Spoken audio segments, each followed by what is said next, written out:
Good day everyone, we are the Group 1 and I am the first presenter. I am Rose Alacaso, together with my group Adapon Mabelan, Agis Zaira Joy, Alanik Diesel May, Amahado Lovely Joy, Abis Jefferson, and Kanencia Leia.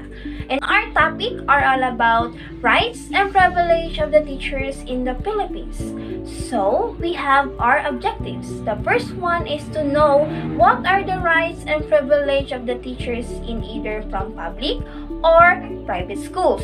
The second one is identify the different laws that relate to the rights and privilege of the teachers in either from public or private school.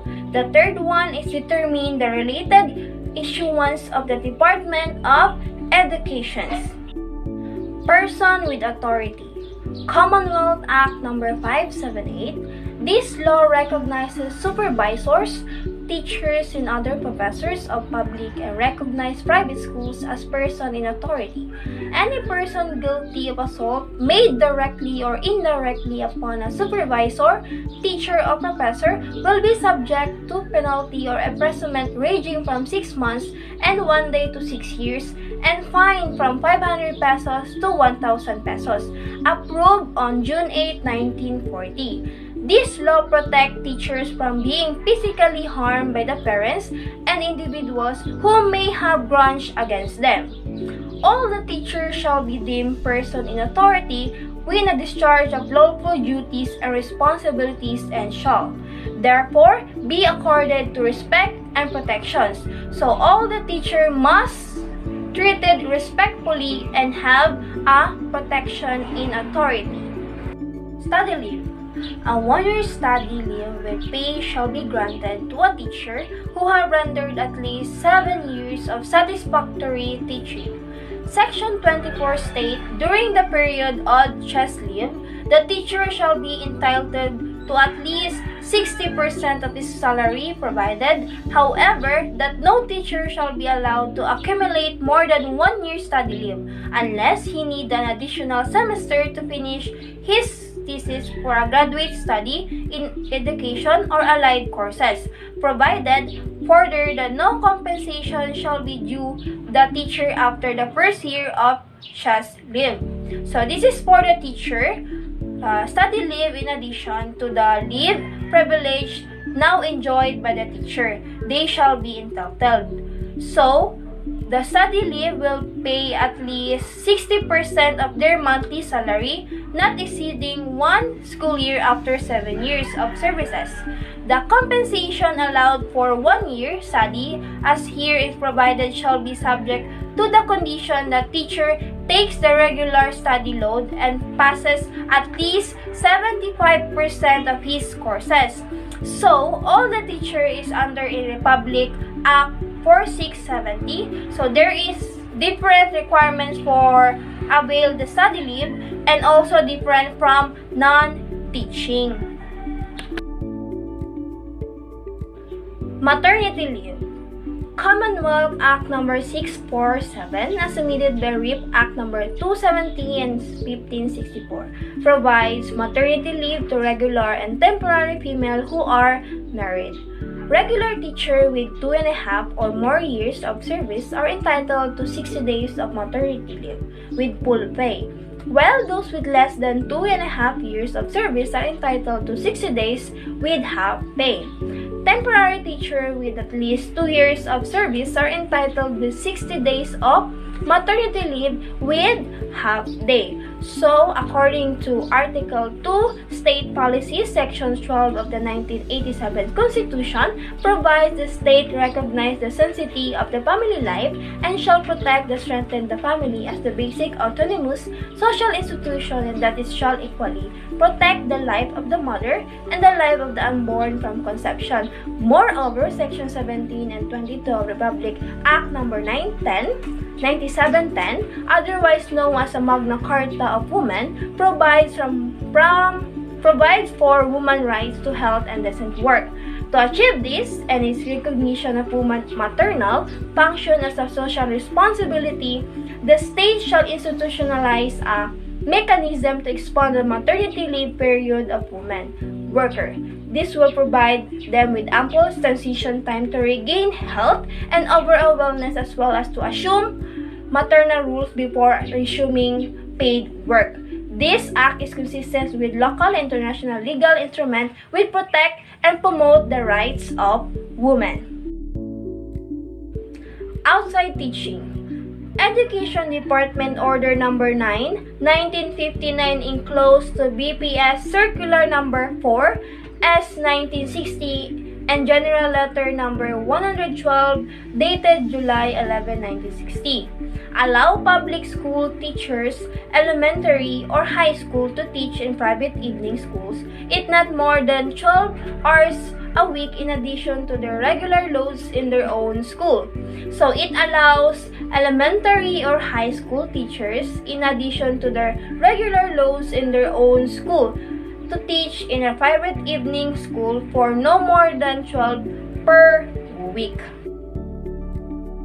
So number 5 is retirement benefits. Teachers from a public school are given a one-range salary raise upon retirement. A teacher belonging to Step 3, for instance, will be classified upon retirement as within Step 4 of the next range. The salary for the higher range and monthly salary for the last 3 years before effective date of retirement will be the basis for computation of the lump sum retirement pay. Here in retirement benefits, once a teacher is nag-edad na siya of 60 to 65 years old, that is the time na tagaan sila chance or pwede na sila mag-retire sa ilang service sa pagiging teacher. And 3 years before sila nag-decide na mag-retire sila, kato na salary, for example, 40,000 nilang salary ato. So meaning, ang ilahang salary, ilahang makuha na retirement benefit or retirement pay sa pag-retire na nila is also 40,000. Number 6 is vacation and sick leave.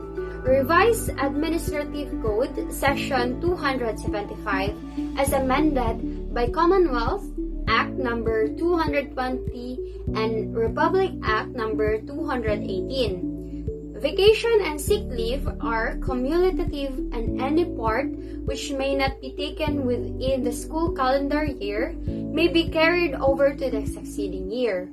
A sick teacher who has used his accrued leave privileges is entitled to go sick leave without pay. So here in vacation and sick leave, in teacher's leave or kanang sa vacation nila, tagaan sila og 70 days of summer vacation plus 14 days of Christmas vacation. On the other hand is the sick leave, tagaan ang mga educators or mga teachers og 36 working days sick leave with full pay over a 3-year cycle. But once a teacher or an educator kay na-accrued niya or na limit na nalapas na siya sa given time, pwede siya maka-leave or pwede siya maka-vacation or sick leave, but wala siya pay or wala siya salary. For our number 7 is compulsory insurance.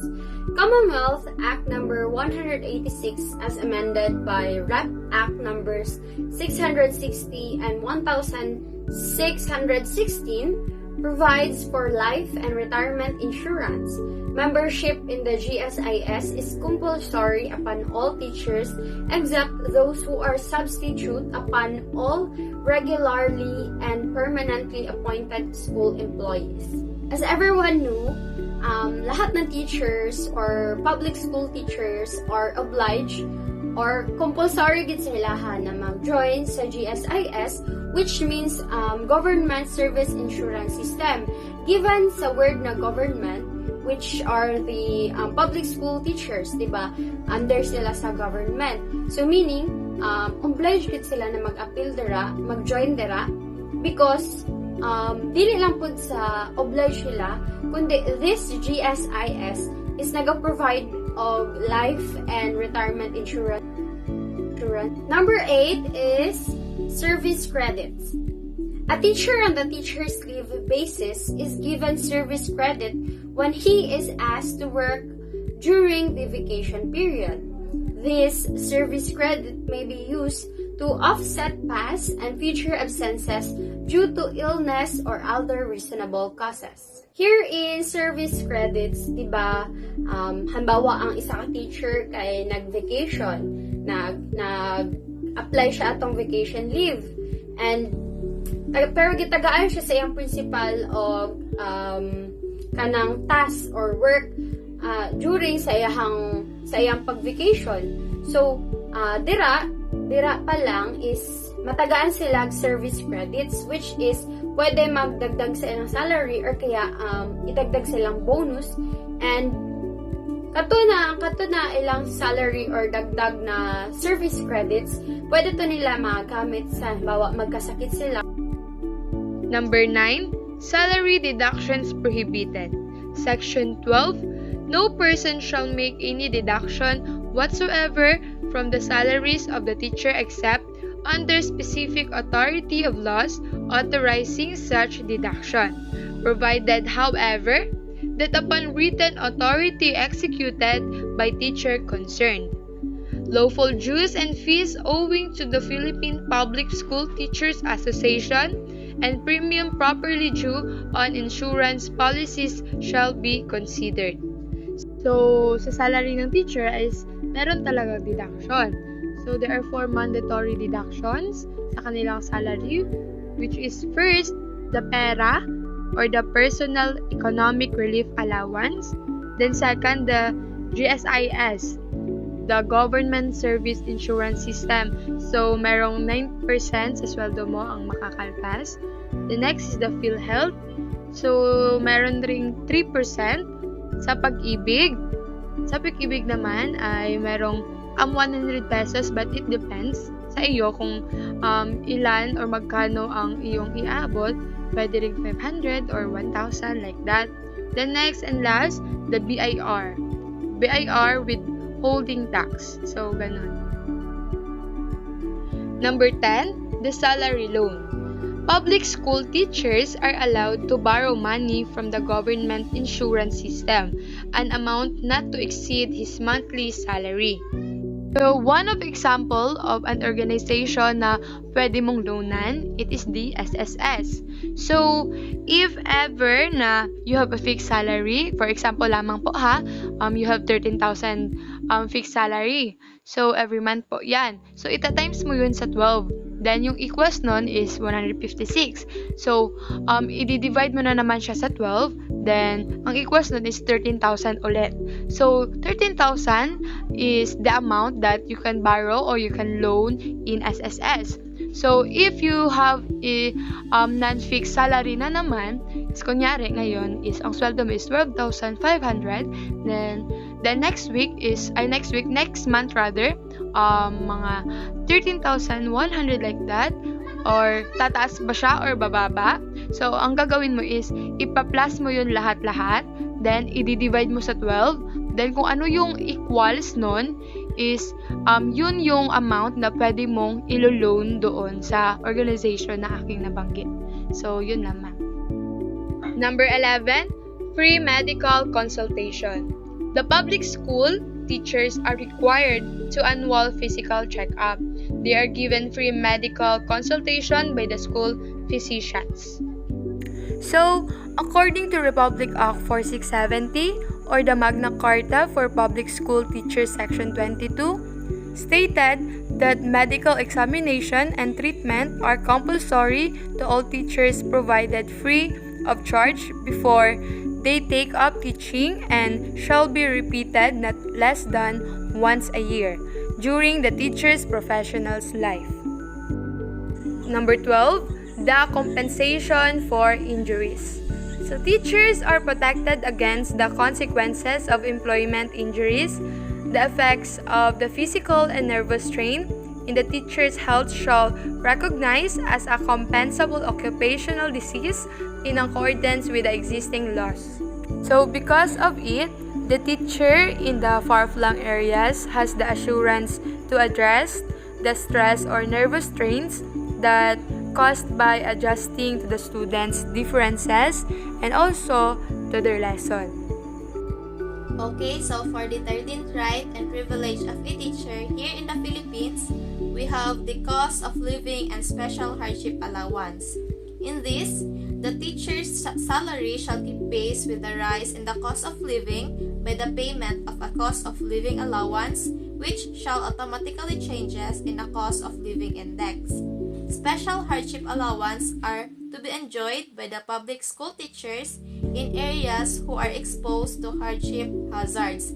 So, if ang teacher is na-assign siya sa isang lugar or isang school na yung area na yun is medyo delikado, especially yung daan papunta doon sa area is medyo lubak-lubak or hazardous talaga siya, ginabigyan yung mga teacher na yun ng special hardship allowance since they are sacrificing or taking the risk of being injured, especially that yung mga daan doon ay hindi siya basta-basta.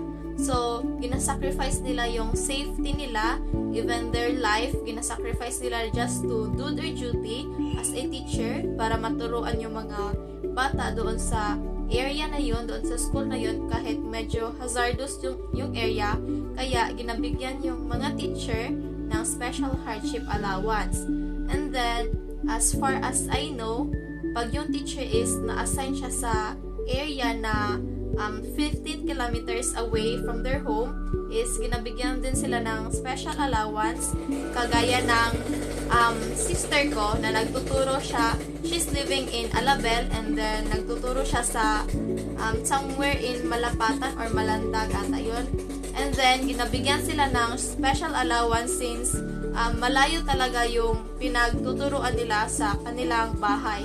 That is why it is one of the right and privilege of teacher here in the Philippines. So for number 14, teacher has the right and privilege to enjoy academic freedom. In Section 19 of Article 14 of the Philippine Constitution and by the Republic Act number 4670, which is known as the Magna Carta for Public School Teachers, they provide programs for the promotion and improvement of the well-being and economic status of the public school teachers. And in here, teacher has the right to experience an atmosphere of academic freedom in the discharge of his professional duties. So, during holidays, teachers has the right to relax themselves and pause their works or discharge themselves from their professional duties to relax themselves physically and mentally. Also, teachers are therefore free to use any method of teaching they think best for their pupils. So, hindi talaga hawak ng government kung ano yung ituturo talaga ng mga teachers. Although, meron silang sinusunod na sa kanilang curriculum, pero may mga instances din na may freedom or may kalayaan yung teachers na magturo ng mga bagay na they think is the best for their pupils. Just like sa mga ginatawag natin na informal assessment, they conduct informal assessment by using instructional materials where they personally made those things, the self-questionnaires, and the created quizzes. So, by this, hindi man siya structured assessment, ang teachers talaga ang mismong gumawa and they have the freedom to use these instructional materials, especially if it benefits the students naman. So, number 15, teacher has the right and privilege to join teachers' organization.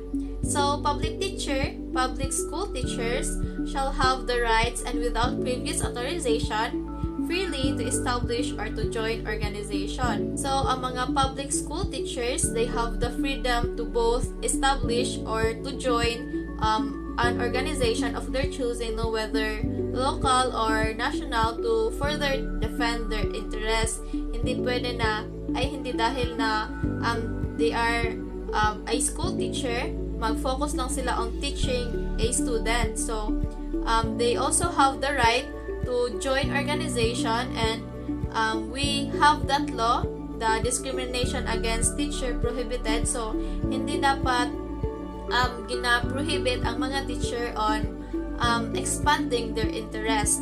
As long as hindi nila ginalabag yung code of ethics, pwede silang mag-join sa mga organization. Okay, so for the 16th right and privilege of a teacher, it is about working hours for teachers. So, teachers engaged in actual classroom teaching are required to render not more than 6 hours of actual classroom teaching a day. They may be required to render more than 6 hours, but not exceeding to 8 hours of actual classroom teaching a day upon payment of additional compensation. So, the normal class hours, especially if during face-to-face, is from 7 to 11, and then we will have our noon break, and then the afternoon class will start at 1 to 5 p.m. So, the maximum class hours a day that a teacher should render is not more than 8 hours. So, if gina-require ang teacher na mag-overtime or to render more than that class hour na required sa teacher, is pwede siya, pero dapat may additional compensation for the overtime of a teacher sa actual classroom teaching talaga. Kasi alam naman natin na kahit nasa bahay, may mga paperworks talaga na tinatrabaho yung teachers. So, when we talk about the actual classroom teaching, it is the discussion talaga between the teacher and the students inside the class that not exceeding more than 8 hours. So, if mag-exceed man or i-required man yung mga teacher na sumobra sa ganung hours, is dapat may additional compensation talaga. So next is we have the tenure of office. So regular or permanent public school teachers and officials are granted stability of employment and security of tenure. So teachers appointed on a provisional status or temporary who rendered 10 years of continuous, efficient, and faithful service as of June 18, 1966, and all teachers who have rendered 10 years of extended permanent appointment. So, tenure is a policy that basically gives teachers a lifetime contract. So, if you are working more than 10 years and faithful sa iyong trabaho, may posibilidad na ikaw ay mapapromote kung anong trabaho meron ka. So next is the privileges of teachers in private schools. So teachers in the private schools, like the public school teachers, enjoy some privileges besides their tenure of office. Social Security system provides its members the following benefits. So we have death, sickness, retirement benefits, and disability.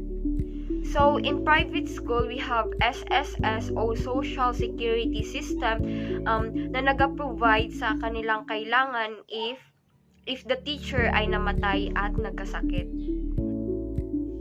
So, after graduating from college, teachers often decided if they want to work at a public or private school, with more chances to give students individualized attentions, more way to create outside of the box lesson plans, and more parental support.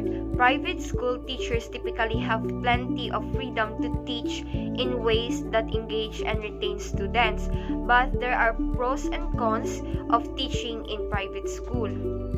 So, after graduating and LPT passer ka na, you have the freedom to choose kung anong gusto mong turuan, either private ba or public.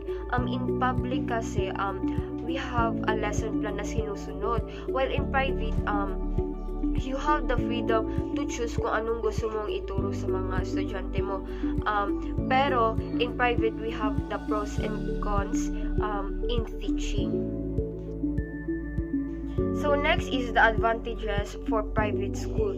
Private school teachers experience many positive that support learning. Some advantages are small classes, greater freedom to create lesson plan gaya ng sabi ko kanina is may freedom sila to choose kung anong gustong ituro nila sa kanilang mga estudyante. And the next is the higher level of parental involvement. So the more parents involved in their children's education, the better their entire class motivation, behavior, and grades become. So, disadvantages of teaching in private schools. Teaching at private schools can have a disadvantages as well. Consider the following. So first, greater expectations for additional duties. Second, lower pay. Third, less cultural diversity among students. And lastly, greater parental authority. So let's discuss the first one. Greater expectation for additional duties.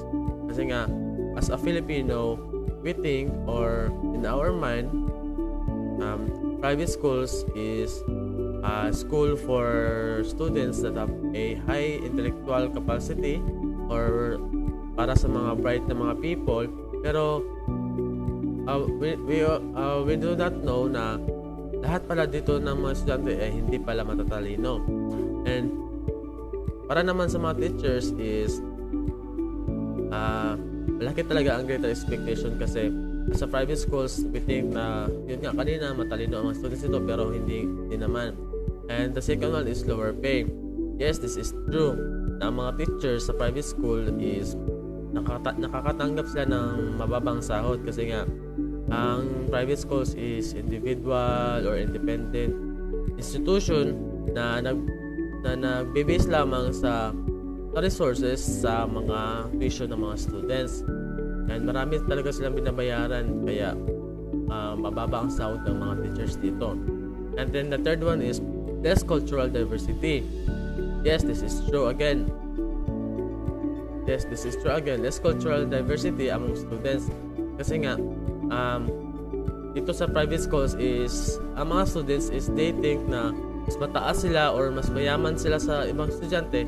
Kaya nga, nagkakaroon ng isang discrimination among students. Kaya nababawasan yung less cultural diversity. And lastly is greater parental authority.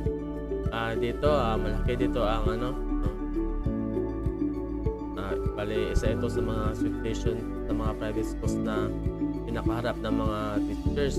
Kasi nga, may mga magulang or may mga parents sila na na-encounter na mga matataas yung pride, ganyan. At sa mga students naman is na-pressure sila kasi nga yung mga parents nila is gusto nila ganito, ganyan. Kaya greater parental authority ay one of the disadvantages in private schools. So, other privileges. Maternity leave.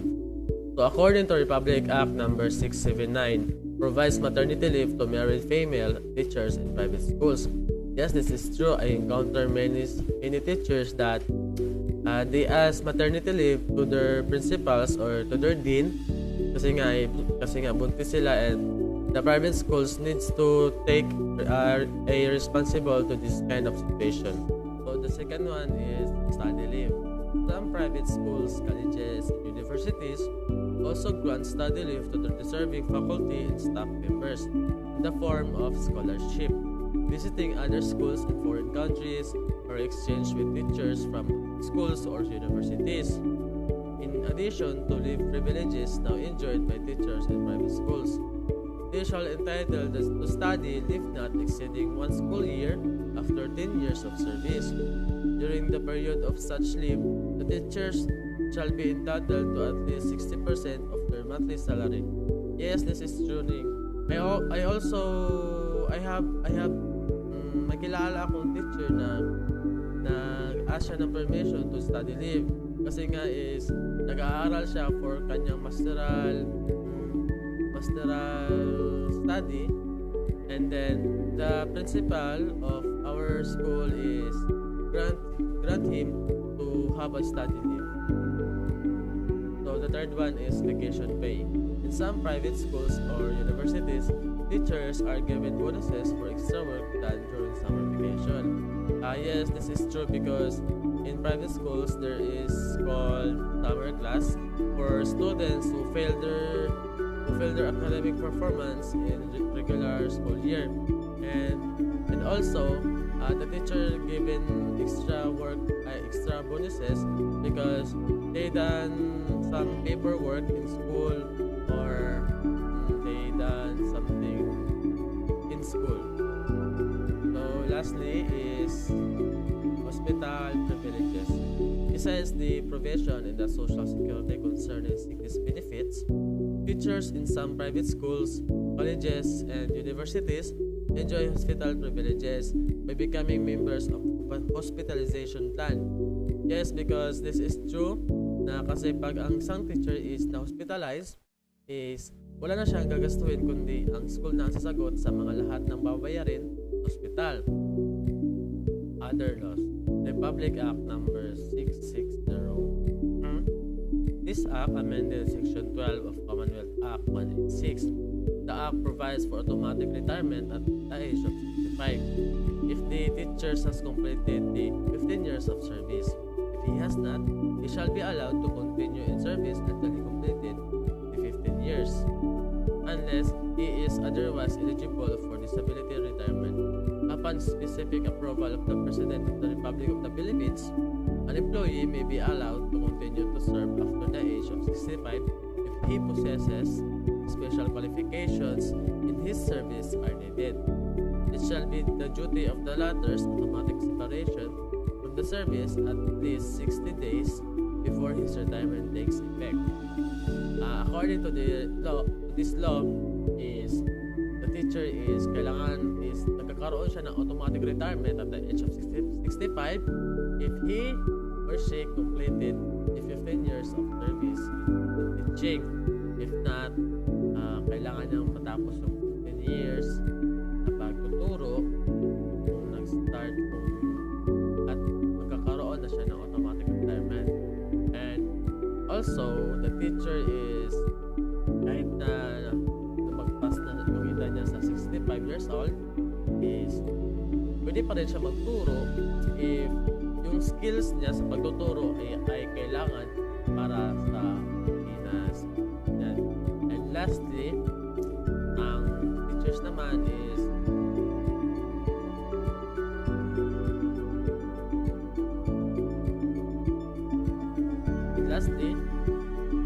the teacher who is going to retire is duty. So lastly, it shall be the duty of the latter's automatic separation from the service at least 60 days before his retirement takes effect.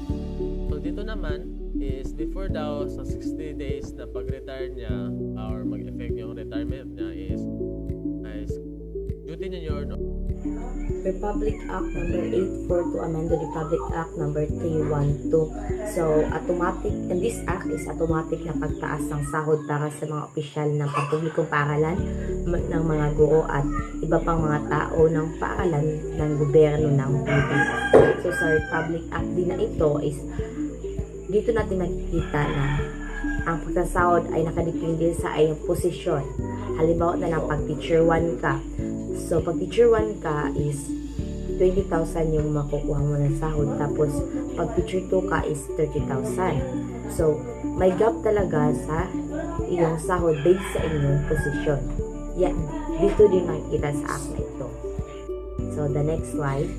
Act number 4670 entitled the Magna Carta for the Public School Teacher.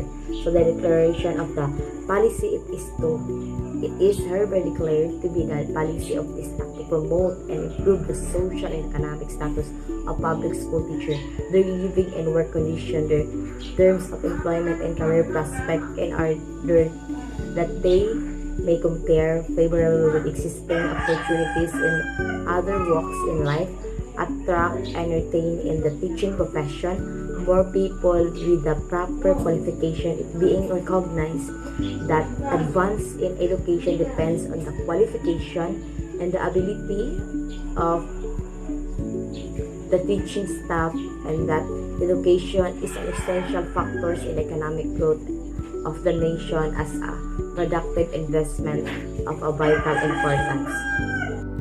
So the Presidential Decree of number 1148, amending the increasing the pension of the teaching retired under Act number 3050, issued May 31, 1997. So, in this act ay kailangan ng tumaas ng 100 pesos monthly at lahat ng kanyang mga beneficiary ay tumaas ng 50 pesos kada monthly. So, in this act is para sa mga benefits na makukuha ng mga guro. So, next slide.